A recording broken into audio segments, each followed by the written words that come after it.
Alam mo kapatid, kung meron mang nakakahiyang kamatayan, yun yung kamatayan na dinanas ng ating Panginoong Jesucristo. Sapagkat yung kamatayan na kanyang dinanas ay para lamang sa mga kriminal. Para lamang doon sa mga grabe na yung kasamaan.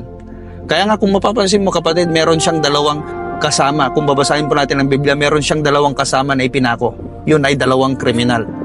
Pero ang Panginoong Yesus na walang kasalanan, at sabi po ng Philippians chapter 2, siya po ay tinitingala sa kalangitan, siya po ay pinupuri, siya ay Diyos.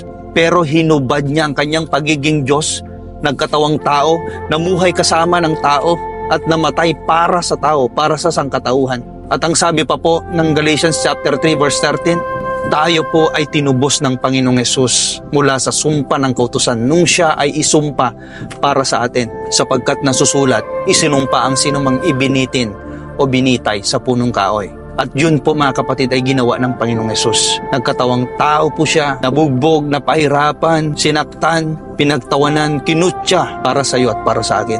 Kaya wag na wag po natin gagawing biro mga kapatid ang ginawa ng Panginoong Jesucristo.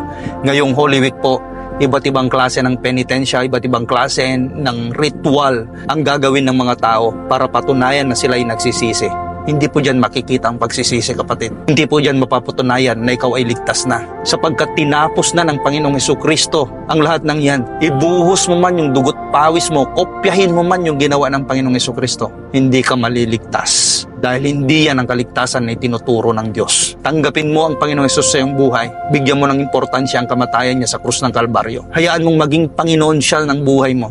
At natitiyak ko kapatid, babaguhin ng Diyos ang buhay mo. Ituturo sa iyo kung ano ang dapat mong matutunan. Huwag tayong palinlang kapatid. Tapos na. Tinapos na ng Panginoon. Pinaghirapan na ng Panginoon. Kaya ngayong Holy Week, alalahanin natin yung kamatayan ng Panginoong Jesucristo nang may pagtitiwala, pananampalataya, pagpaparangal sa kanyang pangalan. It's all about Jesus kapatid. It's not about you. Tandaan mo yan. God bless you. Purihin po ang Diyos na buhay.